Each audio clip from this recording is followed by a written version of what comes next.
Assalamualaikum warahmatullahi wabarakatuh. Bismillahirrahmanirrahim. Rekan-rekan, apa kabar? Semoga kita semua selalu dalam rahmat Tuhan dan terus belajar untuk meraih keridhoannya. Menjaga tetap istiqomah di jalur ini merupakan tantangan tersendiri bagi kita, dan alhamdulillah kita tetap berusaha mempertahankannya, yaitu menjalankan perintah Tuhan untuk selalu belajar sepanjang usia kita. Rekan-rekan, langsung saja, kita masih berada di tema etika profesi arsitek. Jadi setelah sebelumnya kita belajar meletakkan etika dalam tatanan nilai, dan kemudian kita telah menengok berbagai pemikiran filsafat etika, kali ini kita akan sedikit memperdalam hal yang sudah kita singgung sedikit di paparan awal kita, yaitu kaitan etika dengan agama. Mengapa hal ini kita bahas khusus? Karena pada dasarnya kita semua adalah umat beragama, meskipun beraneka ragam. Dan di agama, kita juga diajarkan nilai-nilai moral sebagaimana yang kita pelajari dari sisi filsafat dalam 2 tayangan sebelum ini. Tema besar kita adalah etika profesi arsitek. Dan sebagaimana kita tahu, sebuah profesi merupakan etika dalam tataran praktis. Istilah Aristoteles adalah pronesis, practical wisdom. Artinya etika profesi tidak sekedar pemikiran filsafat moral, tetapi lebih-lebih berhubungan dengan aplikasinya di dalam kehidupan. Kita boleh melalang buana mengikuti metafisika, perdebatan kaum teleologis dan deontologis, atau pertikaian abadi antara egoisme dan altruisme. Tapi kita tidak boleh lupa bahwa etika profesi lebih-lebih diperlukan oleh pelaku profesi sebagai panduan sikap dan perbuatan sehari-hari.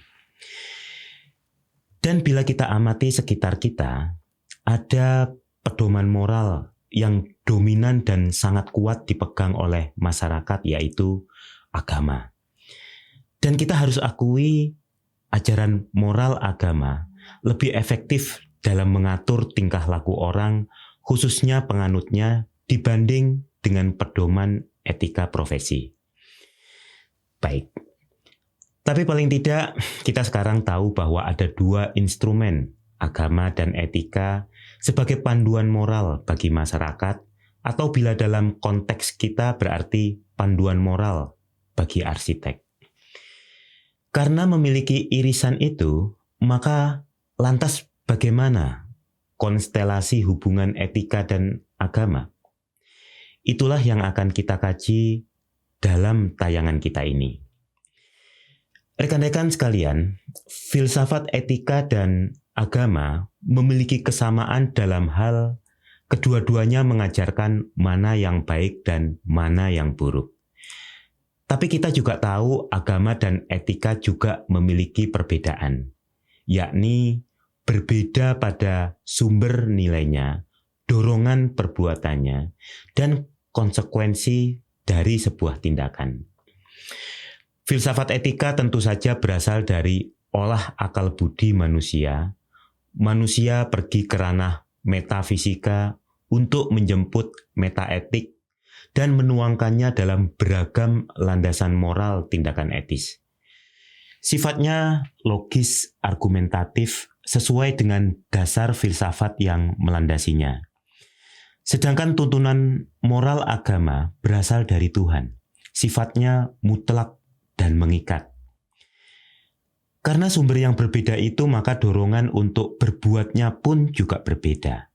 Bila di ranah filsafat etika dorongannya adalah konsepsi logis atau sejauh-jauhnya kata hati atau nurani, maka dorongan bertindak pada tuntunan moral agama adalah Tuhan. Dalam tataran awam, orang melakukannya karena berharap pahala Tuhan dan meninggalkannya karena takut hukuman Tuhan. Dalam hal implikasi atau konsekuensi sebuah tindakan, Dalam filsafat etika, sebuah pelanggaran etika memiliki implikasi internal. Misalnya perasaan tidak enak, gelisah, merasa bersalah, atau bila etika itu sudah diformalkan dalam bentuk kode etik, maka konsekuensinya adalah hukuman pelanggaran kode etik dari institusi di mana orang itu bernaung.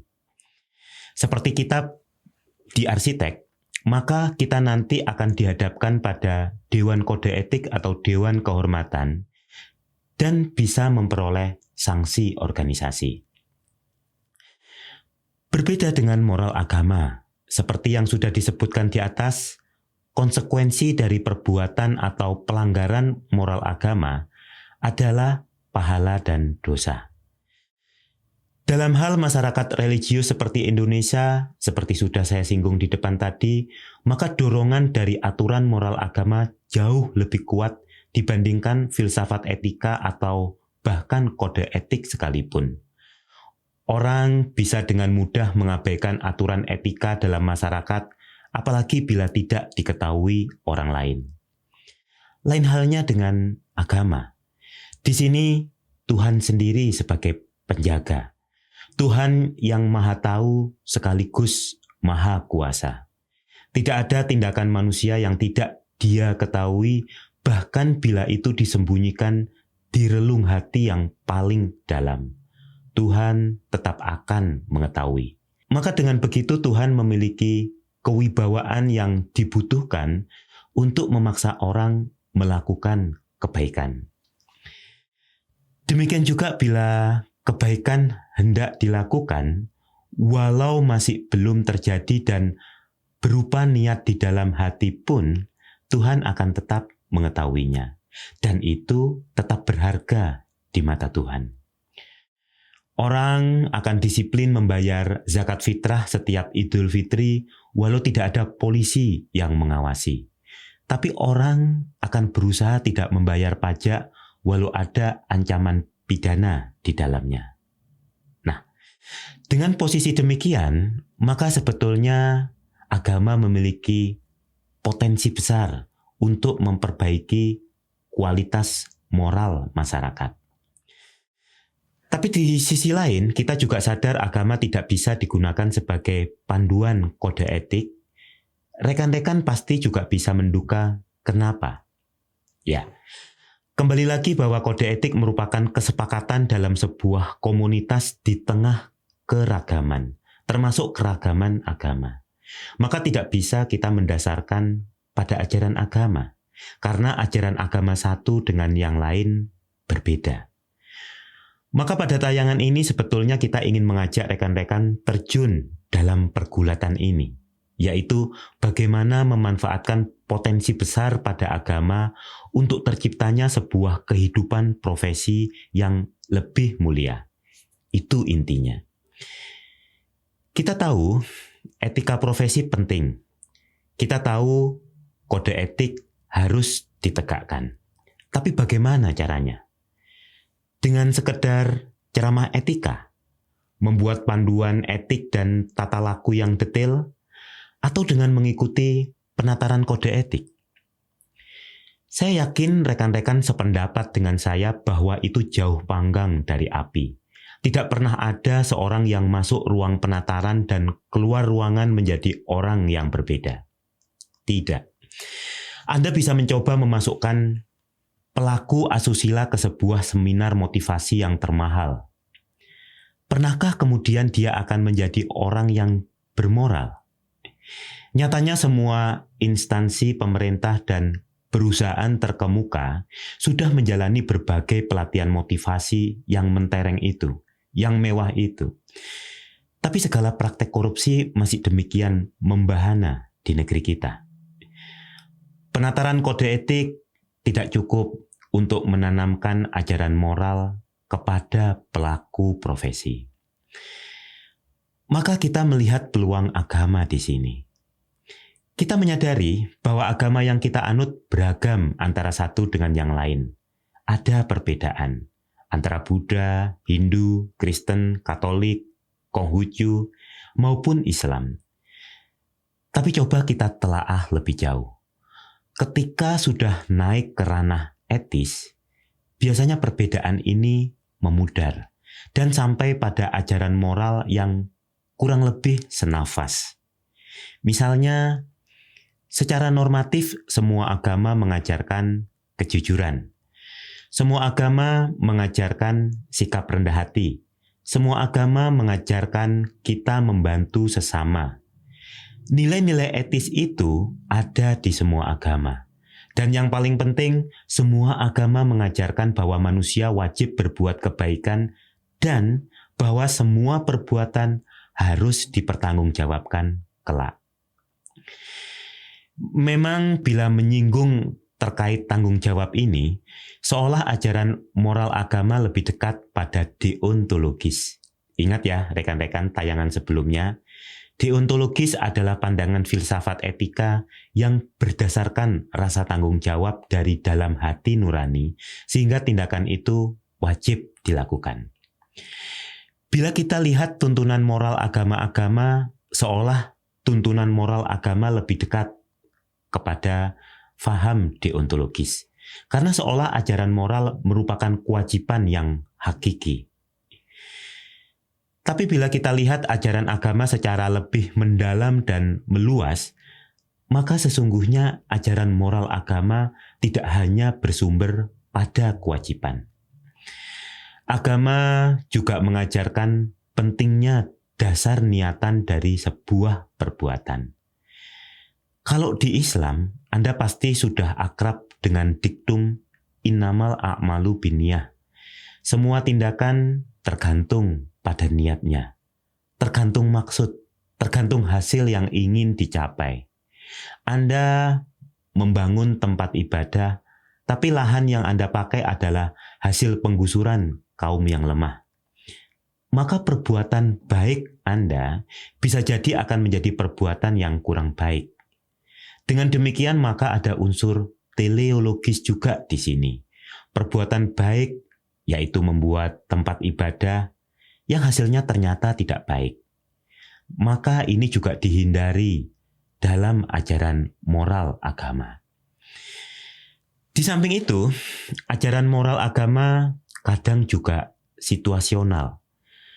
Anda misalnya mengumandangkan azan adalah baik karena menyeru kepada kebaikan, tapi bila Anda melakukannya jam 9 pagi melalui sound system kantor dengan intensitas suara yang memekakkan telinga, maka seruan kebaikan itu menjadi tidak baik lagi. Dengan demikian ajaran moral agama ini lebih dekat pada paham filsafat etika relativisme. Dengan uraian tersebut, bila kita perhatikan, sesungguhnya ajaran agama moral ini lebih holistik. Manusia adalah makhluk multidimensi dengan konfigurasi kehidupan yang majemuk. Maka berbagai pandangan filsafat etika yang bila kita kaji satu persatu, seolah masing-masing benar, bisa jadi memang masing-masing memiliki sandaran kebenarannya. Tapi tidak bisa masing-masing benar pada setiap kondisi dan setiap waktu.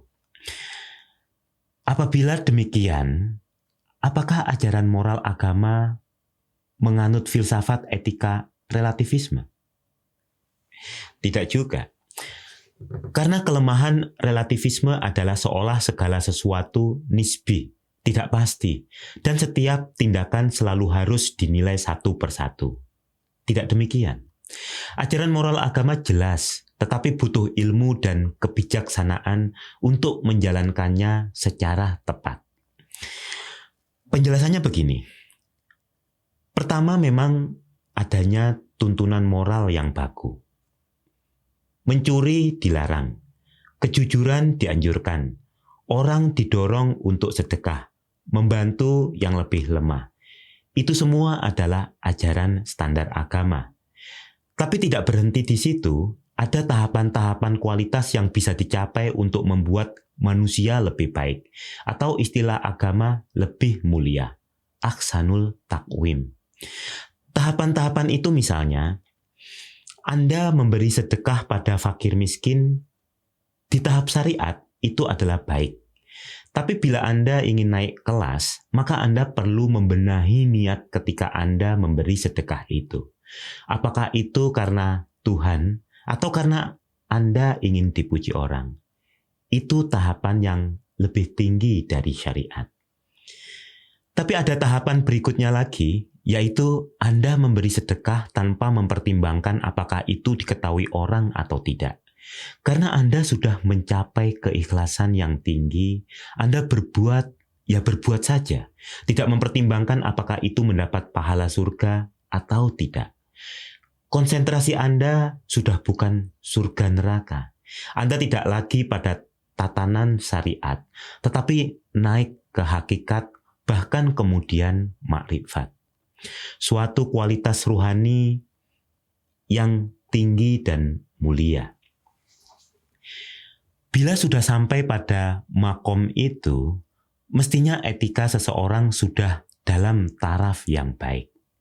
Maka kembali, tayangan ini coba mendemonstrasikan hubungan antara etika dan agama. Dengan cara bagaimana? Pertama, dengan memeriksa korelasi antar keduanya.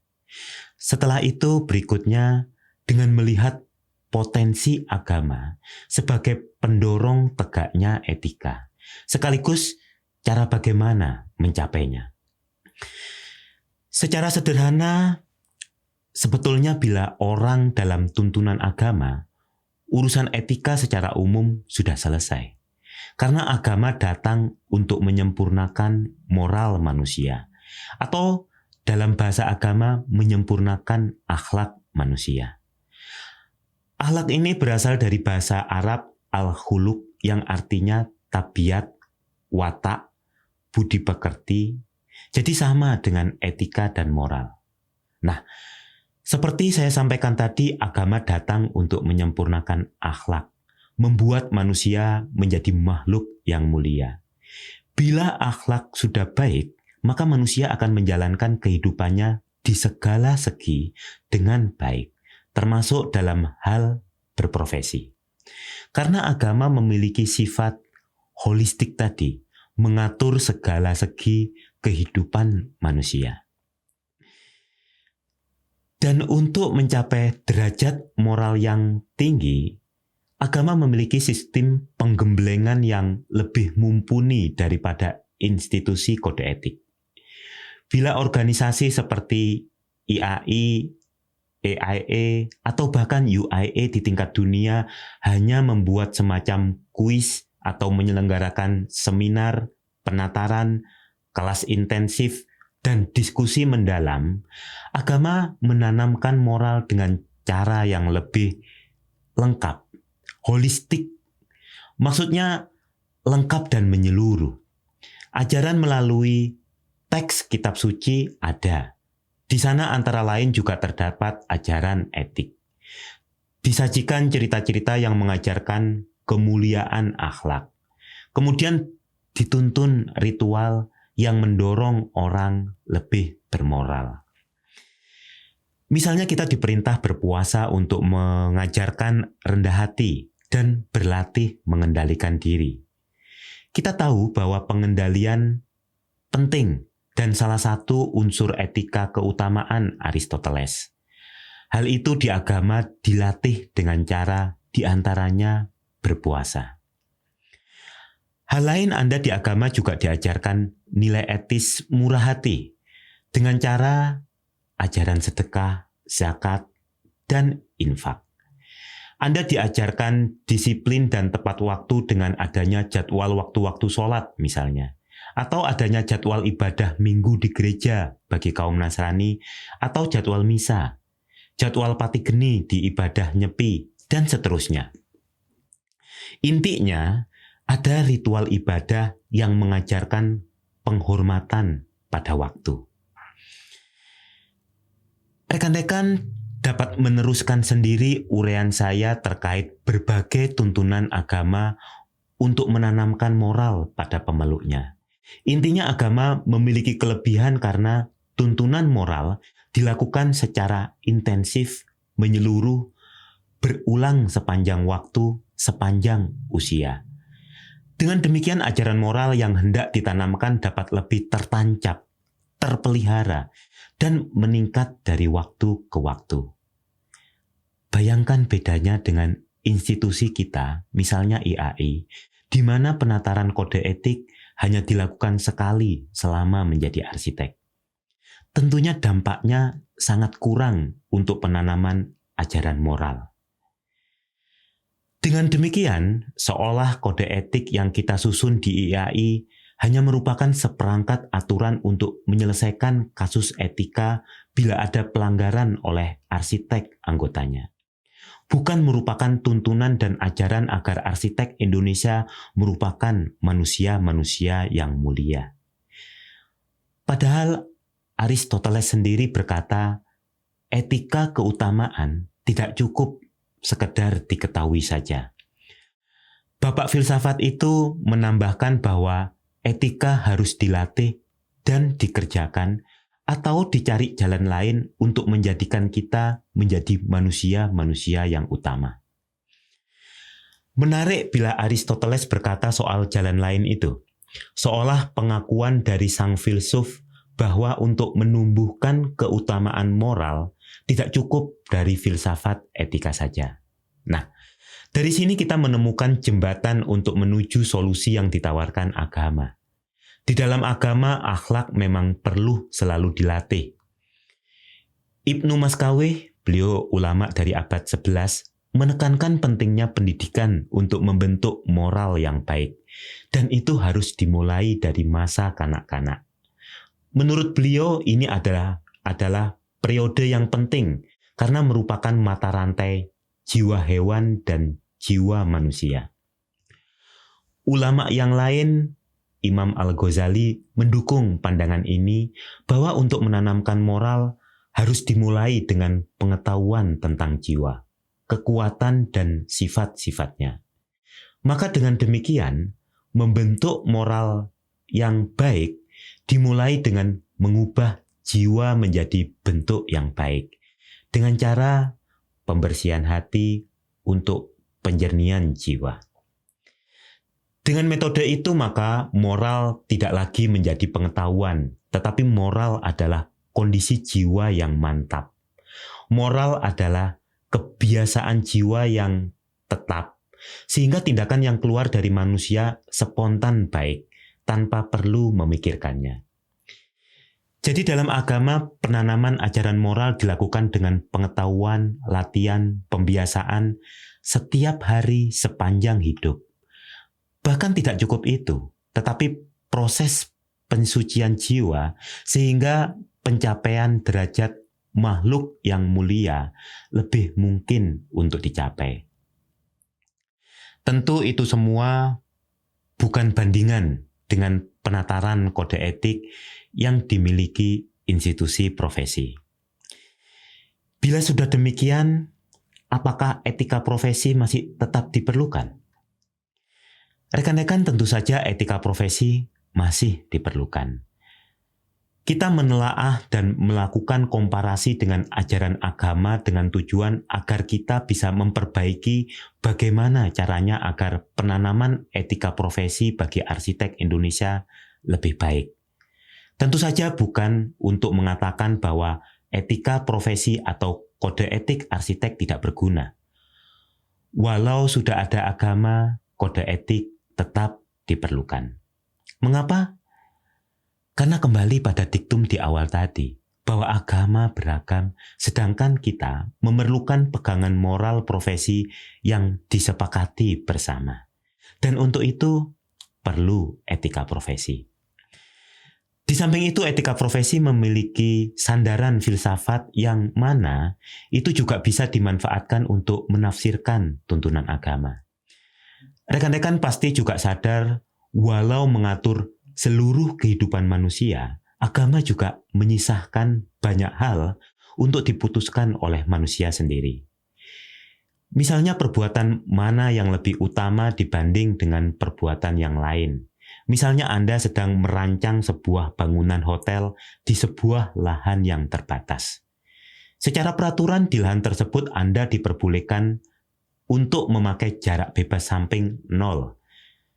Tapi Anda tahu, bila Anda merancang dinding hotel mepet pada batas lahan, maka ketika proses pembangunan, rumah-rumah di sebelah hotel Anda akan terdampak.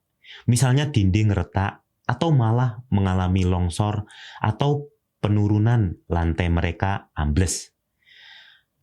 Apa yang harus Anda lakukan? Nah, ketika berhadapan dengan kasus-kasus etika yang pelik demikian, agama tidak menyediakan tuntunan yang siap pakai. Maka pemikiran etika dapat berperan di sana. Di situ filsafat etika dapat menjadi salah satu tools untuk memilih tindakan yang lebih baik. Tools itu misalnya adalah berbagai pemikiran etika seperti yang sudah kita bahas di tayangan sebelumnya. Dengan demikian, kalau boleh disebut, etika dan agama dapat saling mengisi dan mendukung. Rekan-rekan, bila kita mendalami filsafat etika, memang seolah itu hanya olah pikir, olah akal manusia. Bahkan terkesan sangat sekuler. Atau bahkan kita banyak temui tokoh filsuf yang ateis. Tapi bagi kita di Indonesia, saya yakin semua adalah kaum yang percaya pada Tuhan. Dan pada paparan ini, kita telah mendemonstrasikan bahwa agama memiliki potensi untuk mendukung terwujudnya etika profesi yang lebih baik. Karena itu menurut saya penting untuk menyebutkan eksistensi Tuhan dalam kode etik arsitek kita. Karena itulah pangkal dan tujuan dari semua keseluruhan ini. Baik, rekan-rekan, dengan statement itu kita menutup pembahasan kita terkait etika dan agama.